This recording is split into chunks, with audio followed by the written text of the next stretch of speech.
महापालिकेच्या नालेसफाईच्या कामामध्ये मोठ्या प्रमाणावर अनियमितता झाल्याचा आरोप करत नगरसेवक आनंद जाधव यांनी नगर अभियंत्यावर तातडीने कारवाई करण्याची मागणी केली आहे। तसेच या कामाशी संबंधित सर्व अधिकाऱ्यांची सखोल चौकशी करून दोषीवर कठोर कारवाई करण्यात यावी अशी मागणी त्यांनी महापालिकेच्या सर्वसाधारण सभेत केली। जाधव यांनी आरोप केला की नालेसफाईसाठी मोठ्या प्रमाणावर निधी खर्च झाल्याचे दाखवण्यात आले असले तरी अनेक भागांमध्ये प्रत्यक्षात नाल्याची प्रभावी सफाई झालेली नाही। पावसाळ्यात शहरातील विविध परिसरात पाणी साचणे, नाल्यामध्ये गाळ कायम राहणे आणि नागरिकांना त्रास सहन करावा लागणे यामुळे कामाच्या गुणवत्तेवर प्रश्नचिन्ह निर्माण झाले आहे। जर यामध्ये घोटाळा झाला नाही तर मी स्वतः नगर अभियंता अकुलवार यांची जाहीर माफी मागतो। मात्र त्यांनी देखील याबाबत सखोल माहिती द्यावी असे सभागृहात सांगितले। नालेसफाईच्या सर्व कामाची स्वतंत्र चौकशी करून प्रत्यक्ष काम, खर्च आणि संबंधित कंत्राटी प्रक्रियेची पडताळणी करावी अशी मागणी करण्यात आली।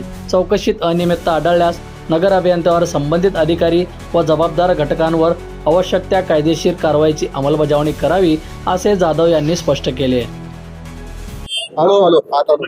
नालेसफाईच्या घोटाळ्यासंदर्भात आपण आज लक्षवेधी मांडलेले नगर अभियंत्यांवरती कारवाई करण्याची काय नेमकी सभागृहामध्ये चर्चा झाली आयुक्तांनी महापौरांनी काय आज सभागृहामध्ये नालेसफाईमध्ये झालेला जो भ्रष्टाचार आहे तो पुराव्यानिशी कागदपत्राशी मी मान्य आयुक्त सादर केला होता।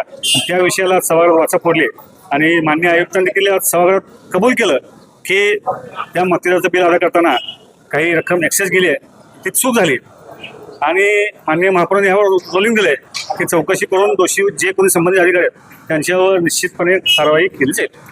आपल्यासह काही सदस्यांनी मागणी केली की नगर अभियंता जे ते सगळ्या प्रकारामध्ये दोषी अशा अधिकाऱ्यांना पदावरती राहू देण्याची मागणी करून काय नेमकी मागणी संपूर्ण सभागृहाचा कल हा सोलापूर शहराचं नगर अभियंता पद हे फार मोठं पद आहे। या पदाला चांगली मोठी गरिमा आहे, पण विद्यमान नगर अभियंत्यांनी या विषयात इतका गाफीलपणा केला आहे त्यामुळं या पदावर त्यांनी चौकशी होईपर्यंत राहू नये।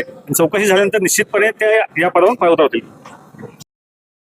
बंधुप्रेम न्यूज चॅनलला लाईक, सबस्क्राईब व बेल आयकॉन दाबायला विसरू नका। धन्यवाद।